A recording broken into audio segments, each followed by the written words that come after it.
안녕하세요. 반갑습니다. 미치고 김박사입니다. 안녕하세요. 반갑습니다. 리치고 김기원입니다. 네, 이 여야가요, 18년 만에 국민연금 개혁에 합의를 했지만 후폭풍이 거센 상황입니다. 이 30대, 40대 의원들이 반발을 하고 있는 가운데요, 정부가 이 거부권 행사를 해야 되는 게 아니냐라는 주장까지 나오고 있습니다. 그래서 이번 영상에서는 이 연금 개혁안에 대한 이야기를 함께 다뤄볼까 합니다. 자, 이 연금 개혁안 대체 뭐가 이렇게 문제라는 건지 함께 얘기를 나눠볼게요. 뭐가 네. 문제인가요? 이게 이제 기본적으로 피라미드 구조라서 그래요. 피라미드 구조. 피라미드. 네, 예. 그러니까 우리가 보통 다단계라고 하죠. 네네. 예. 폰지 구조처럼. 그렇죠. 다단계가 유지가 되려면은 이제 밑에 단계가 많아야 되거든요. 네. 근데 이제 한국을 포함해서 굉장히 많은 나라들이 이제 고령 인구는 많아지고 젊은 사람, 즉 새로운 연금을 부을 만한 젊은 사람들이 없다 보니까 이게 점차 깨지고 있는 거예요. 예, 그래서 여기 이제 자료 보시면 아시겠지만 급격한 고령화와 저출산이 문제입니다. 그리고 노동인구 감소는 연금 시스템의 지속성을 위협하는 핵심이죠. 왜냐하면 돈을 낼 사람이 없으니까. 그렇죠. 그래서 장기적으로는 국민연금의 재정 안정성을 높이기 위한 조치다라고 하는데 어떻게 우리 미치고님은 여기에 동의하시나요? 이제 이번에 개혁안을 나온 거에 봤을 때 사실 제가 이제 그 반발할 세대는 아니고 전 참 중간에 낀 세대 같더라고요. 네. 혜택을 받기도 애매하고 받다기도 기성세대도 아니고 그렇다고 해서 지금 당장 막 너무 긴 기간이 남은 세대도 아니다 보니까 그 양측의 면을 다 좀 생각하게 됐어요. 그래서 약간 조금 분명히 반발의 의사가 나올 수밖에 없는 구조이긴 한 것 같아요. 제가 그렇죠. 볼 때. 그리고 이게 또 정치적으로 혜택을 받는 사람이 제1차 베이비 부모, 제2차 베이비 부모. 네. 이게 58년 개띠부터 70년대 초중반까지잖아요. 근데 이 사람들이 구성하고 있는 비율이 많다 보니까 네. 근데 이 사람들이 혜택을 받잖아요. 예, 그러니까 정치인들은 이런 것들을 의식을 안 할 수가 없는 거고 결국에는 이제 젊으신 분들 이제 20, 30 이러신 분들이 결국은 손해를 볼 수밖에 없는 구조인데 저는 개인적으로 이거 뜯어 고쳐야 된다고 생각합니다. 어떻게 보면은 혜택을 받을 수 있는 세대에 들어가시잖아요. 그럴 수 있죠. 네. 그런데도 예. 불구하고 이건 좀 예. 잘못됐다. 이런 거죠. 그럼요. 이거는 유지될 수 없는 건데 누군가는 손해를 보는 거잖아요. 이거는 시소와 같은 거예요. 한쪽이 혜택이 올라가면 한쪽은 혜택이 줄어들 수밖에 없는 이 시소 구조거든요. 네. 근데 이거를 여기는 한쪽은 사람이 너무 많고 한쪽은 사람이 별로 없어. 그러니까 기울어진 건데 이거를 기울어지지 않게 하려면 어떻게든 과감한 연금 계획이 필요한데 이런 부분들이 좀 되게 안타까운 것 같아요. 자, 그래서 한번 내용을 자세히 한번 볼게요. 네. 안녕하세요. 새벽하늘 김태훈입니다. 지금 부동산 경매 시장은 무려 20년 만에 찾아온 최고의 호황기로 접어들고 있다는 사실 여러분들 알고 계신지 모르겠습니다. 지금 부동산 시장이 매우 혼란스럽죠. 이 시기가 바로 부동산 경매를 통해서 내 집 마련과 함께 최고의 수익을 누릴 수 있는 그런 기회가 된다는 사실 여러분들 꼭 명심하고 계셔야 합니다. 부동산 경매 물건이 폭발적으로 늘어나고 있습니다. 자, 이 시기에 좋은 물건들이 너무 넘쳐나는데 부동산 경매는 너무 어렵다라고 놓아버린다면 여러분들은 매우 좋은 기회를 그냥 흘려보내시는 거겠죠. 그래서 이번 무료로 진행되는 히든 멘토 시간에는 부동산 경매에 대한 권리 분석, 초보분이라고 해도 전혀 어려울 게 없게끔 설명을 해드릴 거고요. 시세보다 저렴하게 내 집 마련을 하고 또 어떤 시기에 또 매도를 해야 되는지 그런 타이밍까지도 아낌없이 설명해 드리도록 하겠습니다. 자, 이번 히든 멘토 무료 강의에서는요, 경매 권리 분석, 기초적인 권리 분석부터 시작해서 물건을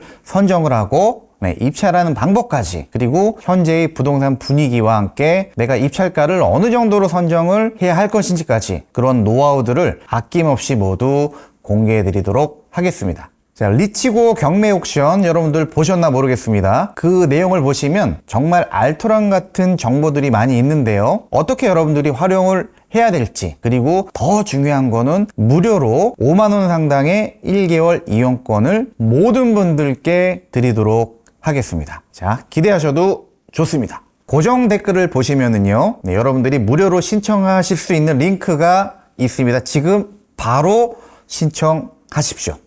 자, 이제 보험 요율을 인상을 했습니다. 그래서 요거를 9%에서 13%까지 올리겠다. 그러면 이제 보험 요율이 인상이 된다라는 건 뭐예요? 개인이나 기업이나 부담이 커지는 거죠. 그렇죠. 내가 받는 월급에서 네. 어쨌든 더 줄어드는 거잖아요. 받는 맞아요. 금액이. 네.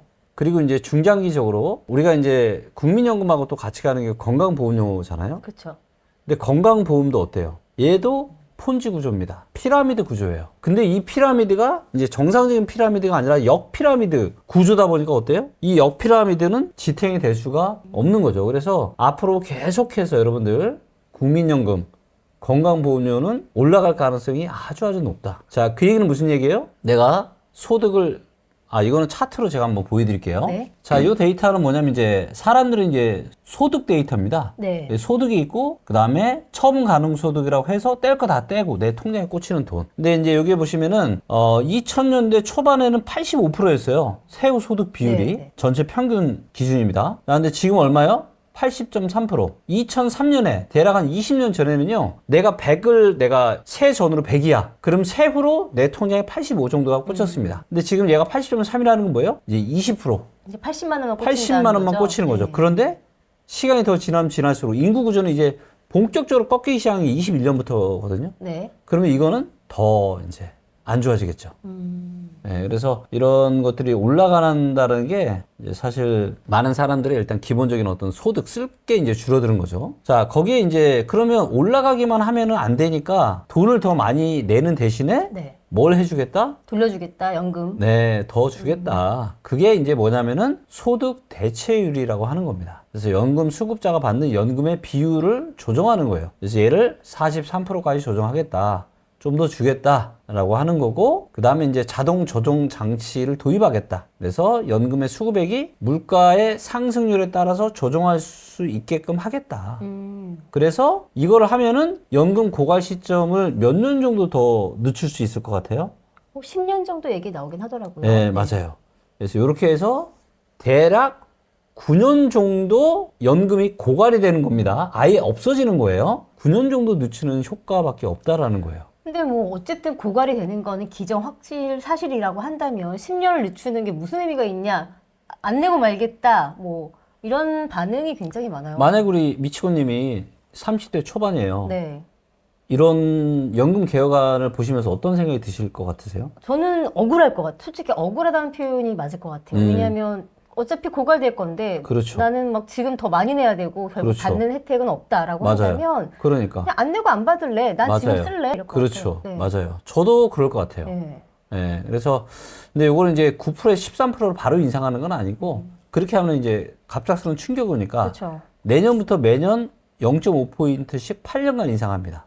그리고 소득 대체율은 근데 내년부터 또 상향을 해요. 네. 그래서 내는 거는 0.5%씩 8년 동안 인상을 해서 13%가 되는 거고 명목 소득 대체율은 이제 내년부터 43%로 이제 바뀌게 되는 거죠. 그래서 더 내고 더 받는 거죠. 그래서 요거는 지금 18년 만에 2007년 이후로 18년 만에 요런 이제 개혁이 지금 일어나고 있는 겁니다. 43%는 이제 내년부터 바로 적용이 되는 거잖아요. 네. 이건 누구나 동등하게 다 이제 바로 다 적용이 되는 건가요? 그거는 좀 아닌 것 같아요. 여기 이제 내용을 보시면 네.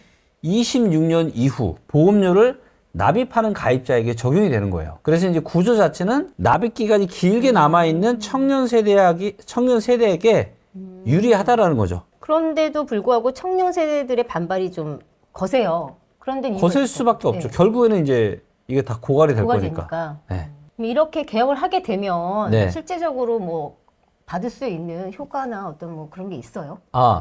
여기 이거를 한번 보시면 연금 개혁에 따른 국민연금 보험료 수급액이 있는데 네.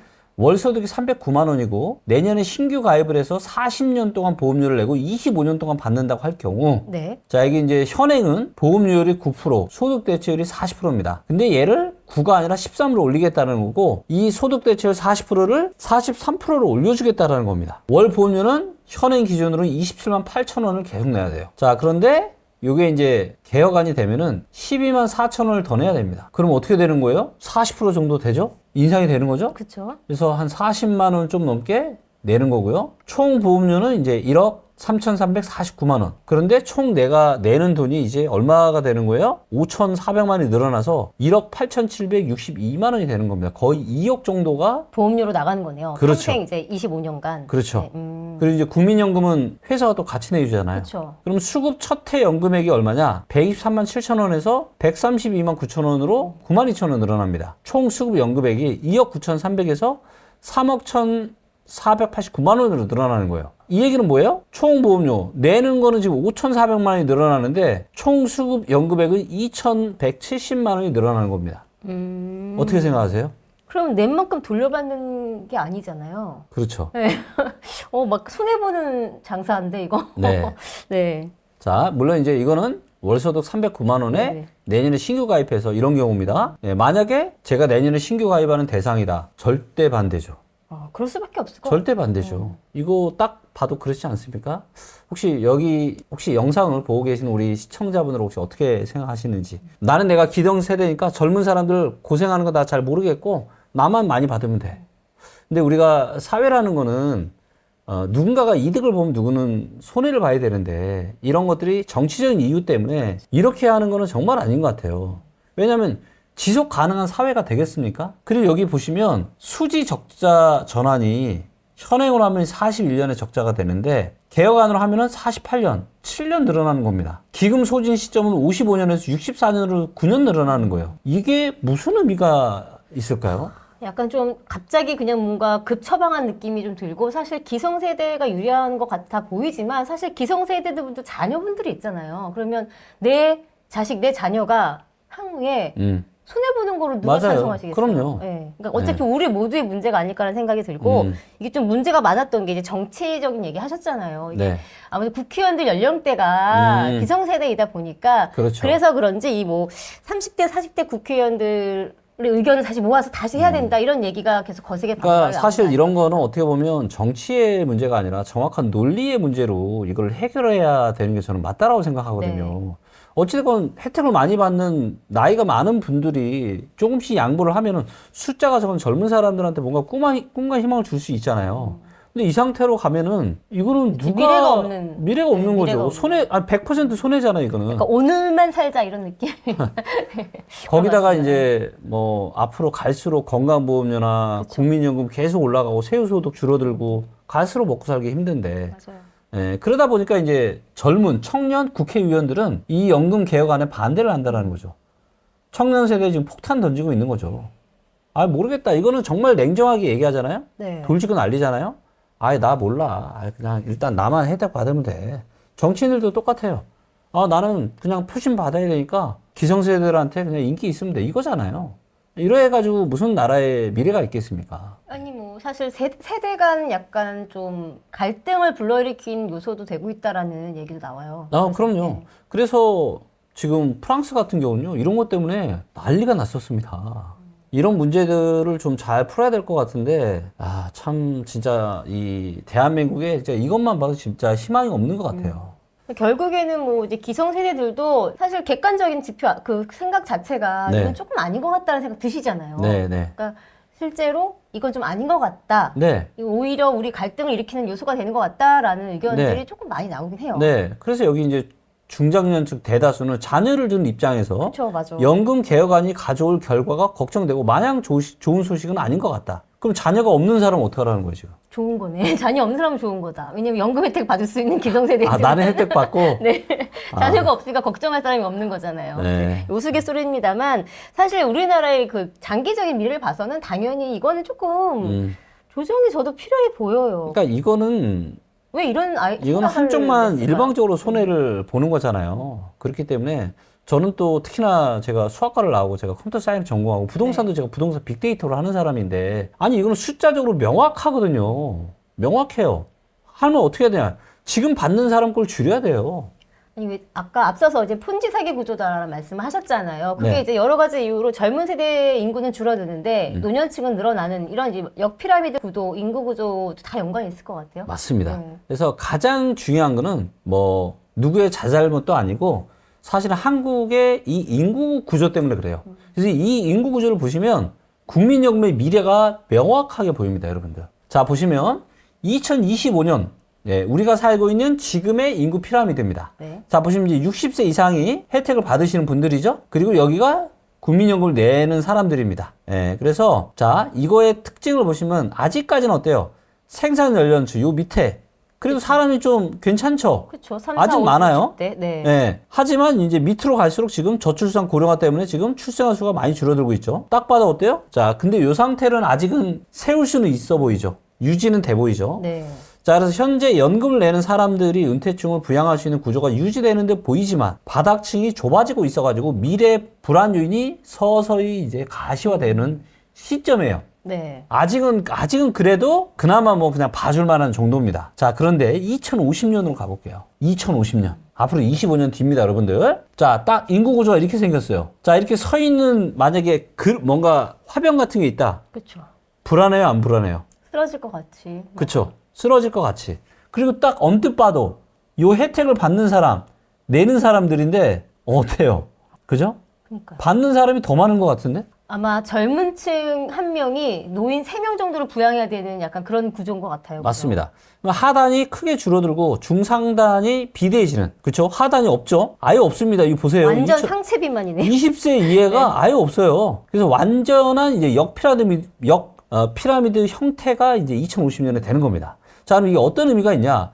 연금을 내는 사람의 수가 눈에 띄게 줄어드는 반면, 이거 보세요. 확 줄어들죠, 이렇게? 연금을 받는 사람은 급격히 지금 늘어나고. 그래서 뭐예요? 국민연금의 재정 부담이 가속화될 가능성이 아주 높다라는 거죠. 네. 근데 여기서 조금만 더 가볼까요? 아까 우리가 이렇게 바꿨을 때 국민연금이 2064년에 소진된다 그랬잖아요. 적자는 2048년에 적자 되고. 네. 그렇죠? 자, 그럼 2065년으로 가볼게요. 자, 보세요. 자, 이게 고갈이 될 수밖에 없는 게, 이 보세요. 내는 사람이 이 정도밖에 안 되는데요. 혜택을 받아야 되는 사람은 이렇게나 많습니다. 그렇죠? 그러네요. 전형적인 이거는 초고령 사회인 거죠. 자, 지금도 혹시 미치고님 가끔 지하철 타보세요? 그럼요. 그랬을 때 어때요? 느껴지시는 거 뭔가 없어요? 뭐 이제 일본하고도 많이 비교를 하긴 하는데 이제 연령대에 대한 부분이 이제 네. 많이 좀 조금씩 느껴지고 있고 네. 그 다음에 그 임산부석 있잖아요 자리. 네. 임산부석이 항상 텅텅 비어 있어요. 그렇죠. 네. 타면 정말 어르신들이 정말 많지 네 않아요? 맞아요. 네. 그래서 좌석을 바꿔야 된다는 얘기도 나와요. 나중에는 그렇죠. 이제 많은 칸을 이제 노인석, 맞아요. 노약석으로 바꾸고 그렇죠. 예, 작은 석을 젊은층으로 해야 된다. 근데 지금 이거 보이시죠? 이 인구 구조에서도 그 정도입니다. 이 인구 구조에서도.